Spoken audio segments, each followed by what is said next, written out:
पाकिस्तानी नागरिक सीमा हैदर और सचिन की प्रेम कथा इन दिनों काफी चर्चा में है। नेपाल के रास्ते अवैध तरीके से भारत में घुसी सीमा को लेकर कई तरह के दावे किए जा रहे हैं। सुरक्षा एजेंसियां इस मामले की जासूसी एंगल से भी जांच कर रही है। सीमा को पाकिस्तान भेजने की चर्चा चली तो उसने राष्ट्रपति द्रौपदी मुर्मू के सामने दया याचिका दायर कर दी। सीमा ने भारत में रहने की इजाजत मांगी है। देश के जाने माने वकील एपी सिंह इस मामले में सीमा की मदद कर रहे हैं। मीडिया से बातचीत में एपी सिंह ने खुद को सीमा का वकील बताया। उन्होंने कहा कि सीमा और सचिन ने उनसे बात की है। दोनों ने दस्तावेज भी सौंपे हैं। को इस पर भी विश्वास नहीं है।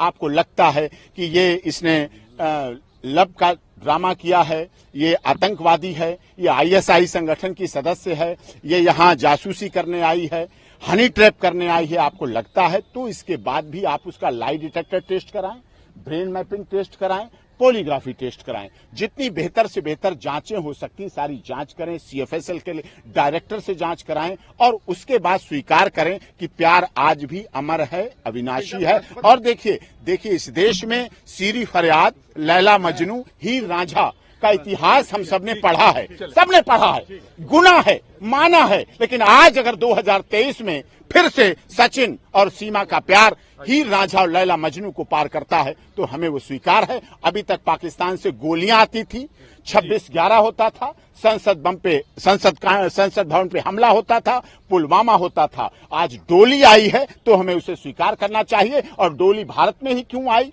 लोग सवाल उठाते हैं, 5वीं पास है, साड़ी पहनना कैसे जानती है?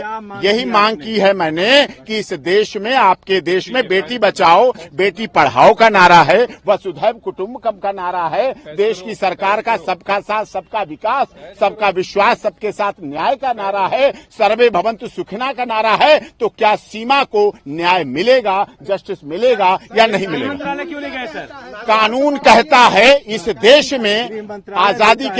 देश में आजादी के बाद हजारों लोगों का मैंने रिकॉर्ड दिया है, हजारों लोगों को नागरिकता मिली। अदनान सामी को यहाँ रहने के बाद नागरिकता मिली। सुनिए आप, दीपिका पादुकोण अभी विदेशी नागरिकता है, भारत में रह रही हैं, फिल्म बना रही हैं। अक्षय कुमार कनाडियन नागरिक हैं लेकिन भारत में रह रहे हैं, फिल्म बना रहे हैं। और इस देश में समय समय पर पाकिस्तान, अफगानिस्तान, बांग्लादेश से आए हुए लोगों को नागरिकता मिली है और उनकी वीजा की अवधि भी बढ़ाई गई है और आगे बढ़ाई गई है। राष्ट्रपति अप्लाई किया है वीजा वगैरह के लिए? हाँ, बुलंदशहर कोर्ट में मैरिज रजिस्ट्रेशन पहले होता है, उसके लिए अप्लाई किया है। उसी दौरान केस लगा, अभी जांच के लिए बुलाया जा रहा है, जांच भी हो रही है, वो भी अप्लाई किया है। और उन्होंने ये पिटीशन भी, देखिए आप, ये देश के महामहिम राष्ट्रपति जी को स्वीकार दी है। और इस पर सचिन और मीना और उनके ससुर तीनों लोगों के हस्ताक्षर हैं और ये वकालतनामा है। ये सीमा और सचिन के दस्तखत हैं, ये हस्ताक्षर हैं, ये ऑर्डर है। प्रेसिडेंट का क्या काम है? गृह मंत्रालय किसके अधीन है?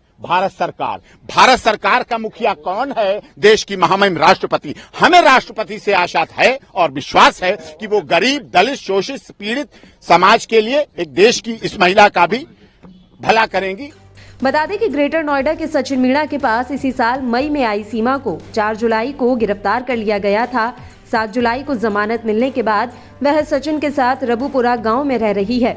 इस बीच एटीएस ने सीमा से 2 दिन तक पूछताछ की। सीमा का दावा है कि वह पबजी गेम खेलते हुए सचिन के प्यार में गिर गई थी। वह नेपाल के रास्ते भारत में दाखिल हो गई।